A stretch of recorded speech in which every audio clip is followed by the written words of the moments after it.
centre of the course, coming with an electric finish. Do it again. He's coming at Rainbow Bridge. He's a born leader and he will do it again.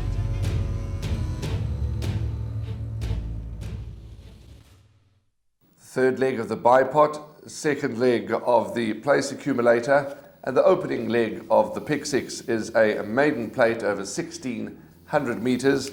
It's carded to go off at 1:30, and pretty obvious what we think is going to be the outcome of this race.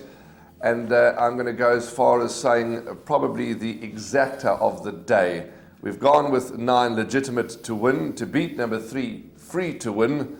And again, we're in the camp of number 6, Seamaster. Graham and I, our numbers pretty much look obvious. It worries me when it seems quite obvious, but I'll be so shocked if it doesn't, if we don't get a form result here. I think again we're in line for a form result. Whether number 9 Legitimate has been priced up odds on at 15 to 20, shapes up as a pick six banker or not, is up for some debate.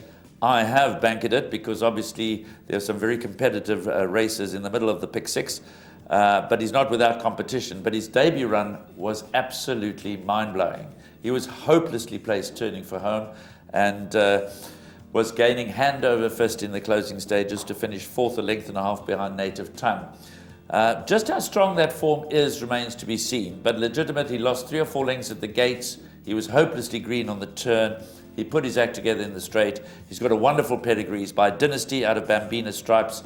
We saw Dean Canamere step out Lion's Head, a beautifully bred son of Dynasty, to win over the weekend. This is out of Bambina Stripes, a Group 1 winner. Clearly it was an expensive purchase, and I would think Dean is expecting it to win. But Free to Win and Seamaster both come into the race, Warren, with very decent form.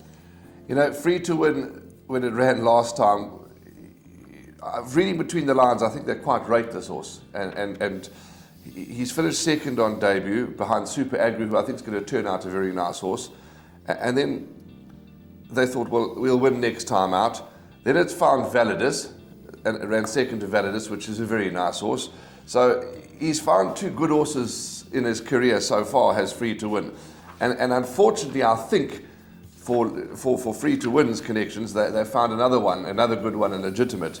But if he had to threaten, if Legitimate had to fluff his lines, Free to Win then will pick up the pieces, no doubt about that.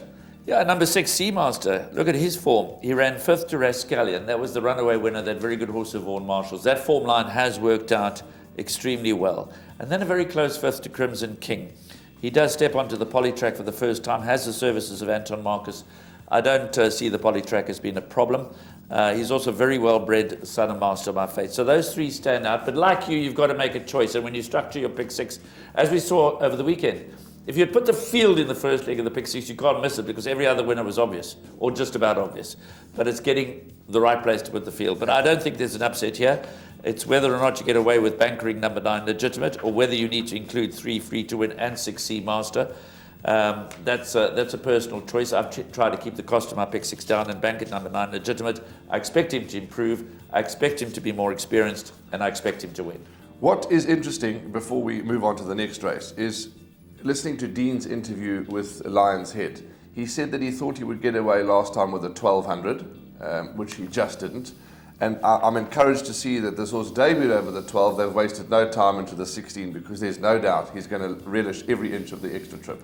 There's no doubt about that. Okay, so Graham and I are quite big on Legitimate, but of course, healthy respect for Free to Win and Seamaster.